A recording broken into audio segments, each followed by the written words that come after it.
name is Brian, and today we're going to talk about bending strings. So I'm going to break this up into two parts.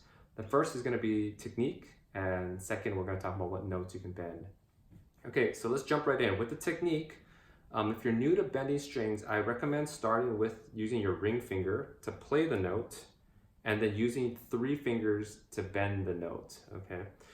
In this case, let's play the 10th fret of the E string, that's a D, okay? Play that with your ring finger, and we're gonna keep all 3 fingers on the frets and use 3 fingers to bend, okay? All right, the next tip is about your hand position, okay? So generally, you wanna use this part of your hand against the neck and have your thumb resting over the top, okay? That's gonna give you the leverage to help make this easier, okay? So I have my thumb over the top, right? Okay. The third tip here is consistency, okay? You wanna, on these middle strings, you actually could bend it in either direction, right? But just stick to one position, just bend upwards, okay? All right.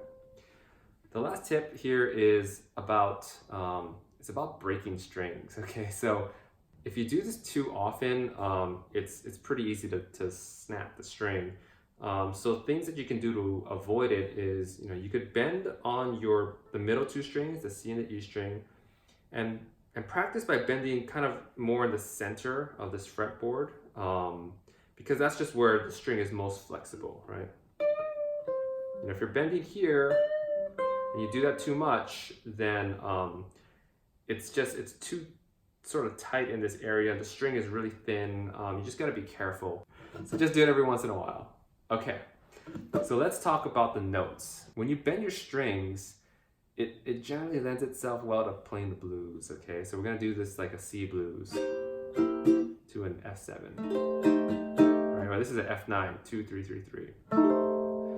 And there's a few notes you can bend, but today we're just gonna start off with two that are relatively easy and kind of fit over most of these sort of blues chord progressions here.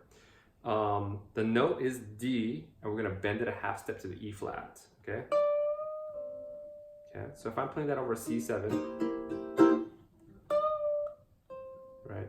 And then you can also play it over that F7, all right? If you know a little bit of music theory, you're playing the note D, which is the 2nd degree, to the E flat, which is the flat 3, okay? All right, so that's one. And then the next note is this A over here, right? That's the 5th fret of the E string, and we're gonna bend that up a half step. Okay, so that's A to B flat, right? If you know music theory, it's the 6th degree to the flat 7.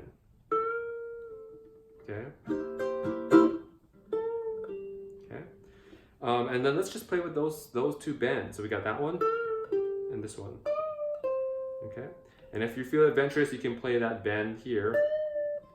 Same notes, that's right, that's the D to the E flat. You're just playing it on the 5th fret. All right, so I'm gonna play a loop here. Right.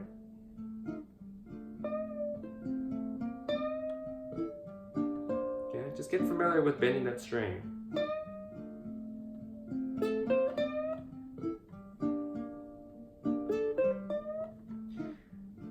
So let me just show you a couple other things I'm doing. I'm playing a couple of the notes before I bend, right? I'm playing the 9th of the C, the 8th on the E, and then the 10th of the E before I bend it.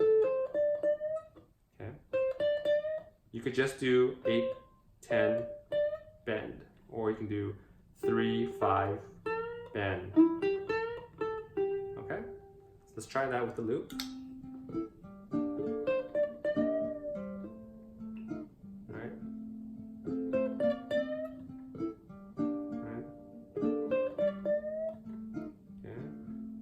Do that A.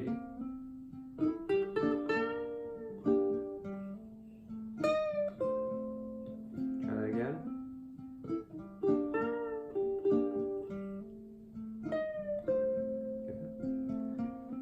Okay, well, I hope that was useful. Let me know what you think in the comments below.